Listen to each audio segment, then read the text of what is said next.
Good morning. You have tuned into Just the Facts. My name is Marcia Stromgren, and I have Keith MacDonald, who is running for the 3rd District House seat in Minnesota. Thanks for coming in, Keith. Thanks, Marcy. Thanks for having me here.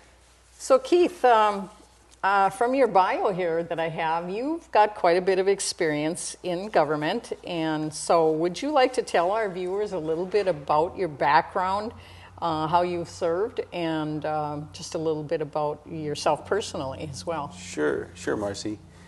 Well, I'm a lifelong resident of the Twin Ports for the most part. Grew up in Hermantown and did spend, about 10 years in Duluth as well in my 20s and 30s, and actually owned a home out in Morgan Park during part of that time.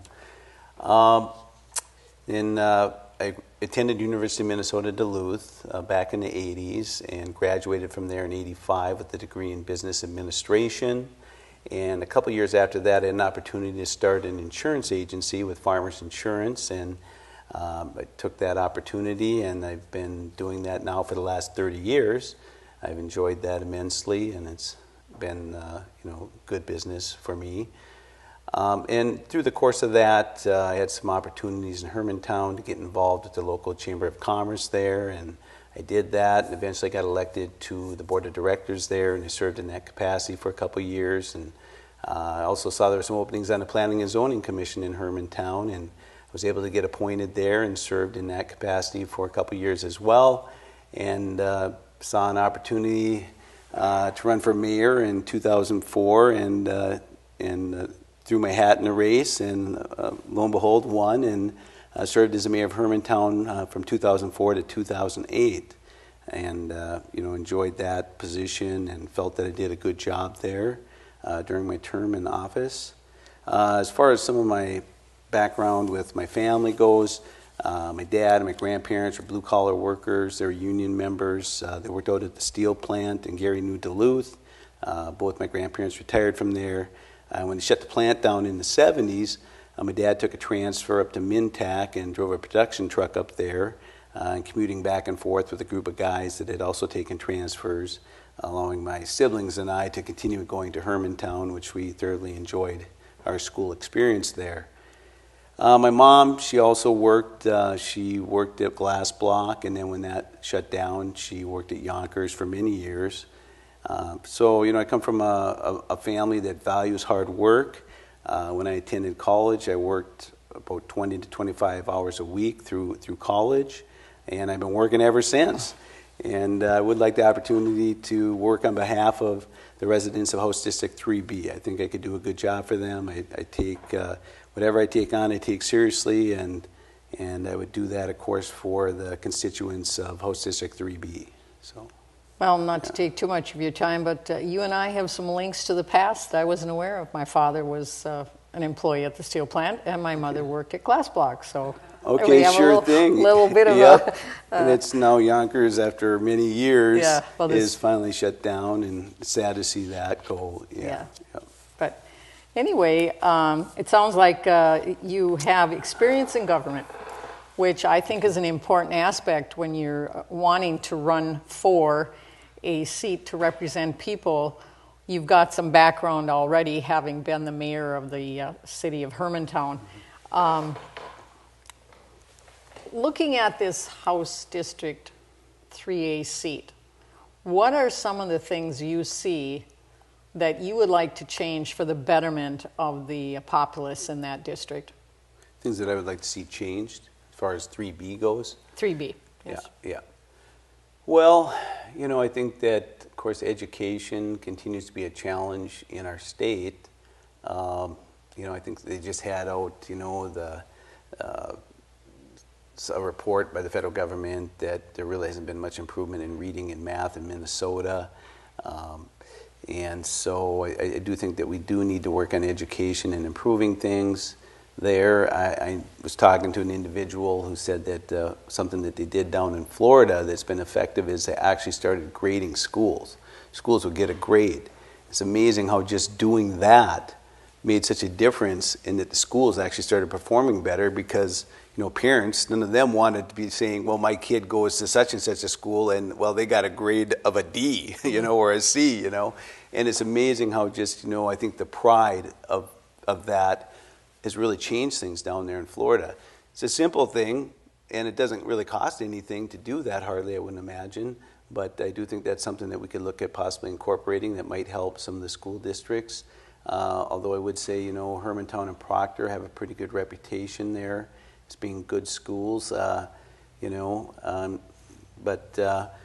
Duluth, I know, has been losing some students to outlying schools.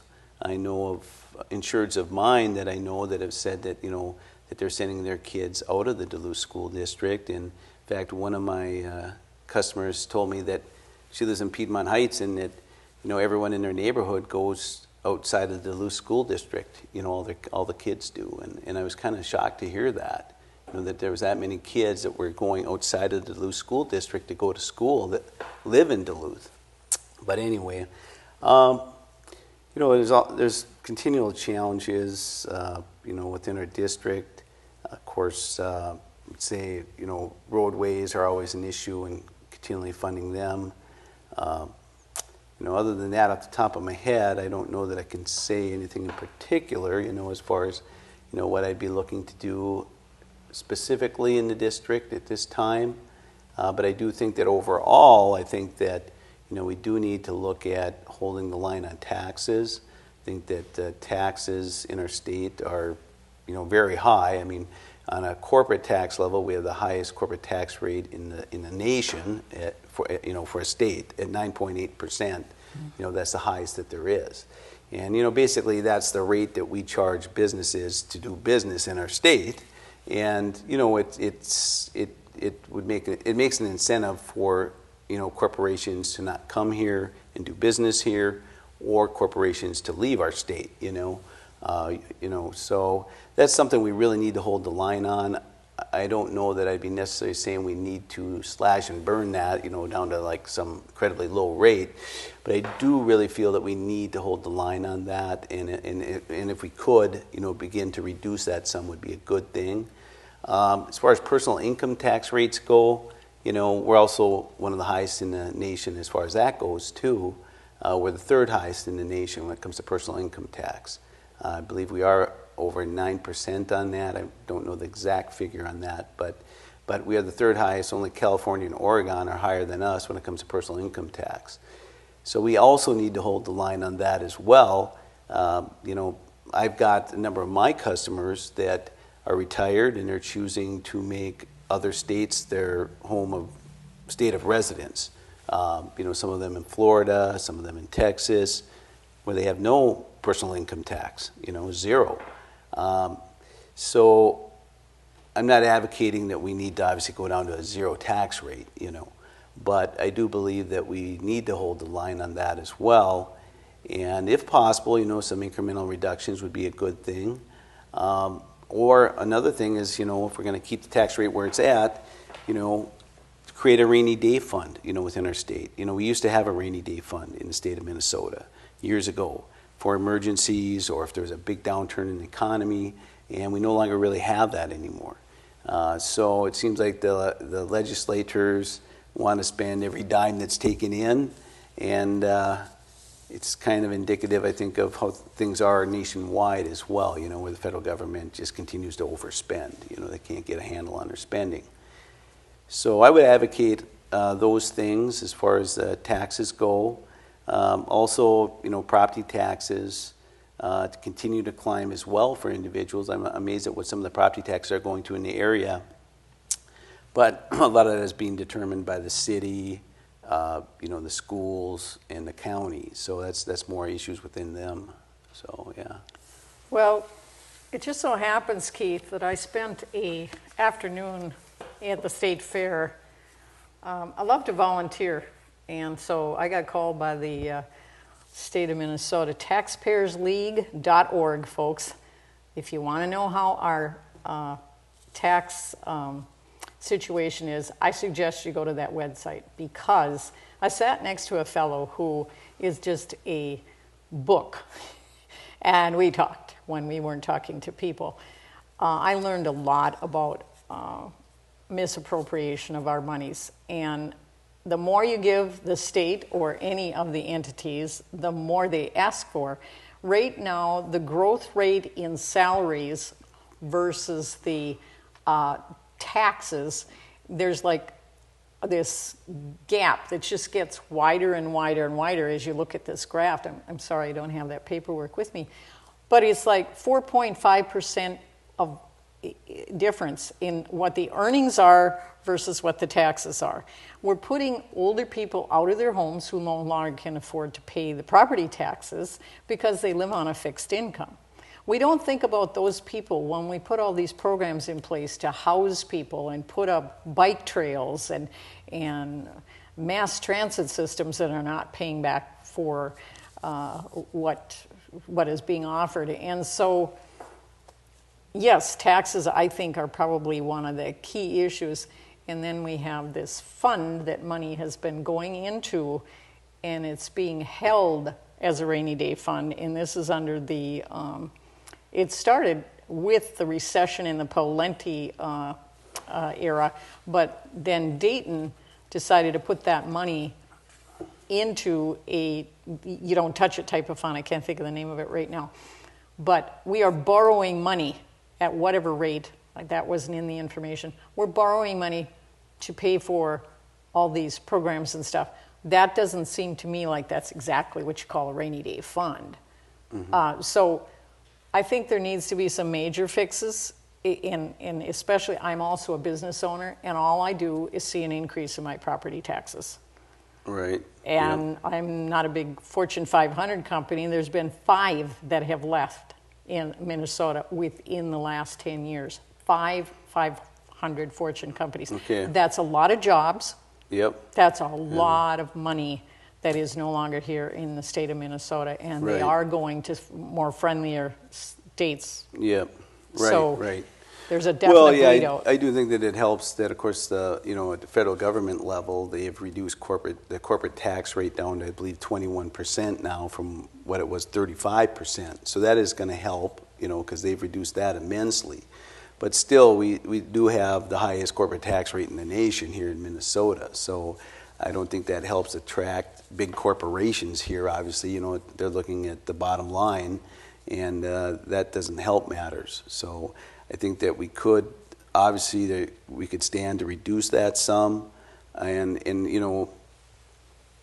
it's by reducing the rate, with the additional corporations that we might have that would come to Minnesota, we'd actually have more tax revenue. Even though we're collecting it at a lower percentage, if you have more business, you're actually collecting more tax revenue. You follow what I'm saying? Oh, I follow that. Yeah. Because when I was on the, excuse me for a minute, I was on the township board.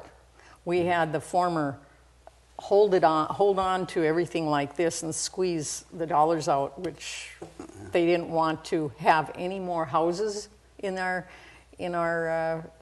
township because they didn't want to see more people on the land. But by doing that, then you had to raise the taxes because there wasn't enough to take care of the minor things that Normanna Township offered. So when different board people got on there and we started showing the different perspective, and King's Court was many years ago bought by a developer, and they wouldn't allow them to develop it. Now that it's developed, of course, our taxes are down. So I understand that completely. Sure. Yeah, yep. But trying to get that across to people that believe that corporations are the enemies when they are not the enemies. Corrupt corporations are, but not all of them. Right, yeah. I think it's probably a fear of reducing that tax rate because of the reduced revenue that they're initially going to see.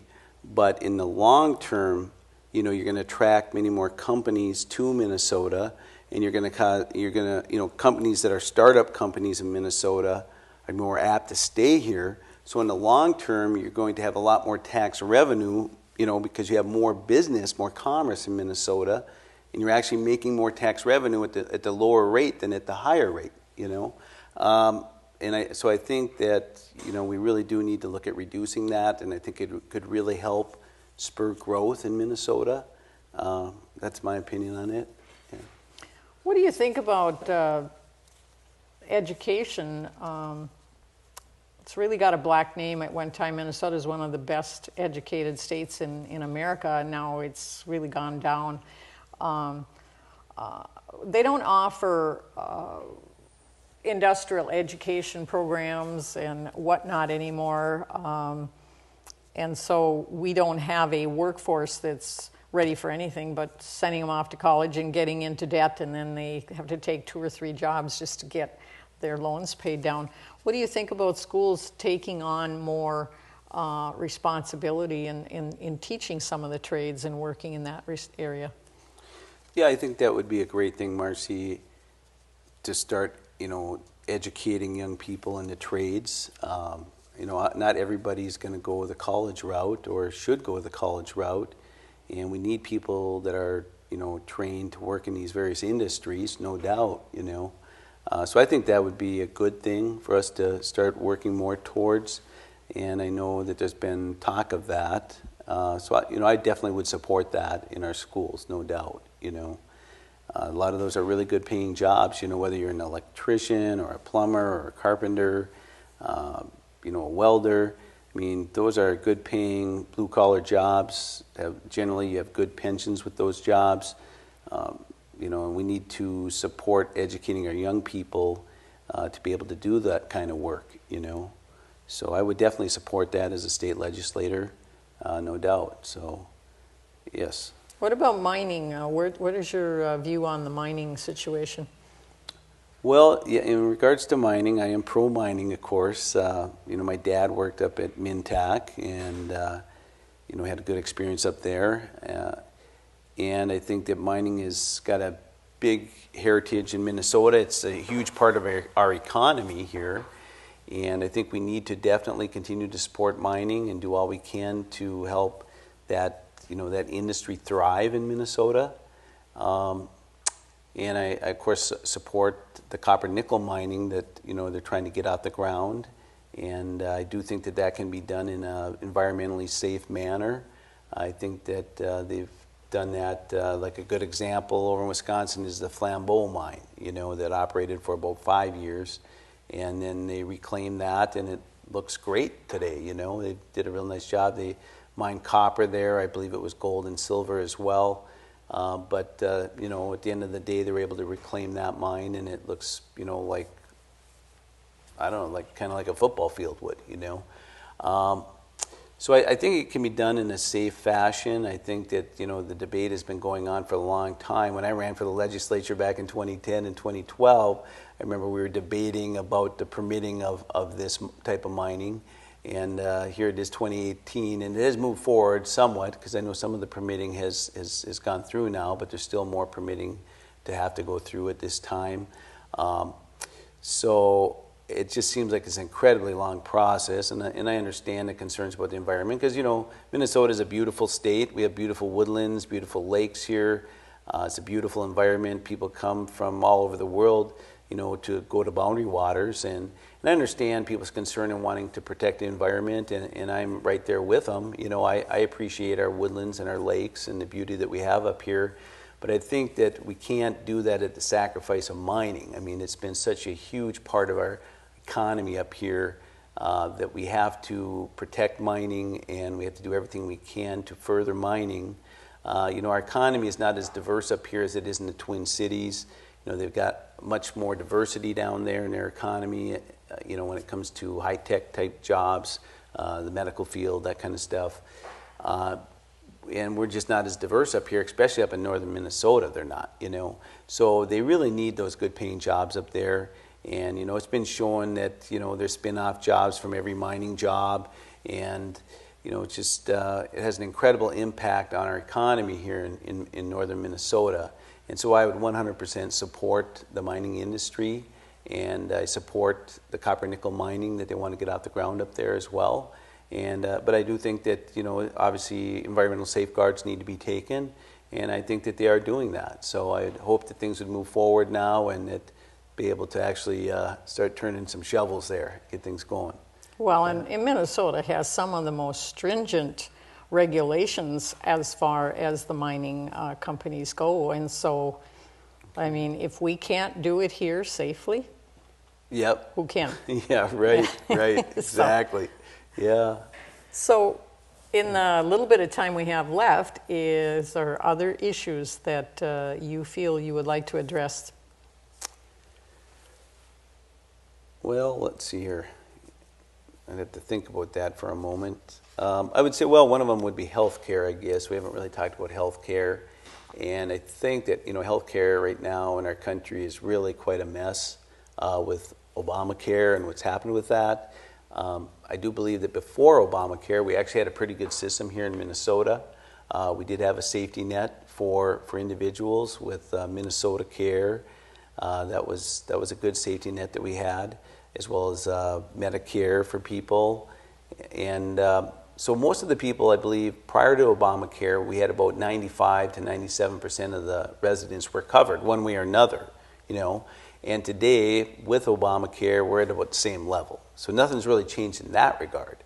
But what's happened is that the middle class is paying the brunt of all this in a much larger degree. Because what has happened is that for the middle class, their premiums have gone up dramatically. There's been, huge increases in insurance premiums, health insurance premiums. And in addition to that, they don't have as good a coverage because their deductibles have gone up so high. So I just think that right now, the way it is set up is probably the worst case scenario. I think we'd either be better off, in my opinion, going to a single pay system or going back to how it was before, with the individual healthcare market. Obamacare is gone. We have a safety net like Minnesota Care, that kind of thing. And obviously, as a conservative, I think that the direction we should go is rather than to the single payer system, is we should go back to the way it was before with the individual healthcare market. And I think that, Jeff Johnson, the Republican gubernatorial candidate, he's presenting that we have an interstate system of health insurance carriers that we could tap into, a multi-state type system whereby we'd foster competition, amongst health insurance carriers, and that would help bring lower prices for individuals and also better product, And I do agree with him. I think that is the right direction to go. I've been in insurance for 30 years, not in health insurance. I am licensed for health insurance, but that hasn't been my bread and butter. I'm more into, property and casualty, auto and homeowners, and commercial and that kind of thing. But what I've seen gone on in the property casualty industry over the last 30 years is that there's so many more insurance carriers that are out there than were 30 years ago, or over, and the increased competition has driven prices down. I mean, I have many customers that don't pay any more now for auto insurance than they did 25 years ago. And, prices have gone up. A lot of what you pay for when you buy, auto insurance is there's medical coverage in there, and we pay out for, medical bills, medical expenses, and we know how much that has gone up over the last 25 years. And the cost of vehicles has gone up as well, but yet, premiums have more or less flatlined. And that's because there's so many more competitors. Competition brings the prices down. Yeah, competition gives you the best possible product at the lowest possible price.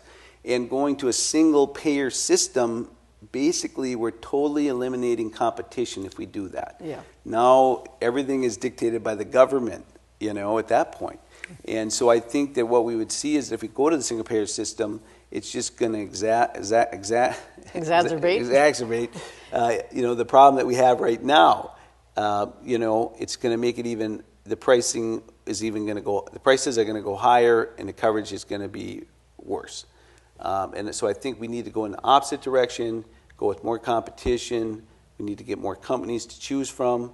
And that's what we need to do with health insurance, in my opinion, in this state. So, yeah.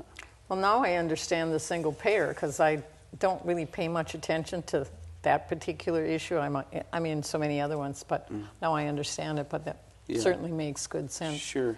Well, we don't have a lot of time left, Keith, so I do want the viewers to know where District 3B is, Okay. who, if you're elected on November 6th, who would you be representing? Okay, so House District 3B would be Hermantown, it's Proctor, it's let's see, Midway Township, Kenosha Township, it's Duluth Heights, Kenwood, it's Rice Lake, Romana Township, Duluth Township, it's Two Harbors, and I think I'm missing one. Did I say Romana? I believe North Star is in there. Okay, but North Star, I don't yeah. want to say that for sure because I'm not exactly sure Yeah, where that yep, district is yep. divided. Yep, So correct. that is a very unusual district. You're Yep, dipping into the yep. city there, and then you're doing the surrounding area all the way up to Two Harbors. Yeah, it's kind of a weird district in the sense that you'd think it would include Lakeside and then continue up, the North Shore. But, they redistricted that in around 2012. When I ran in 2010, the district was different. It included Piedmont Heights and Esco. It didn't include the Kenwood, and it didn't include, up the North Shore and Two Harbors and all that. So they did change it quite a bit, when he did that back in around 2012. Well, Redistricted that. Redistricting is all to do with population, so. Yeah, so it is what it is. It is but what it they're is, all yeah. good areas, good people, and part of the Northland up here. And it'd be an honor to be able to represent, the district, and feel that my past experiences in both government and in my personal life and my educational background have prepared me to be a state representative, and I feel I could do a good job at it. And I would hope to have the opportunity to serve the people in House District 3B. So, yeah. And do you have any kind of a website, or how is it that people can get in touch with you for more information, Keith? Okay, well, yeah, we do have a website, or I should say, I do have a website. I don't have that on me right now. I wish I could tell you that. I wasn't prepared for you to ask me that here today. So, well, I but will add it when I edit this. I will add sure that thing. in there. Yep. And folks, you have an opportunity to vote for the best candidates. November election is coming up, and I encourage you to get out and vote. Get informed, get educated, because a vote is your voice, and it is a necessary thing. And we have that opportunity in our society to do that, and so take advantage of that. Get informed, and be sure you're at the polls on November 6th. Thank you for tuning in. Have a great day. Thanks, Keith, for coming in. Thanks, Marcia. Thank you for having me. Appreciate it.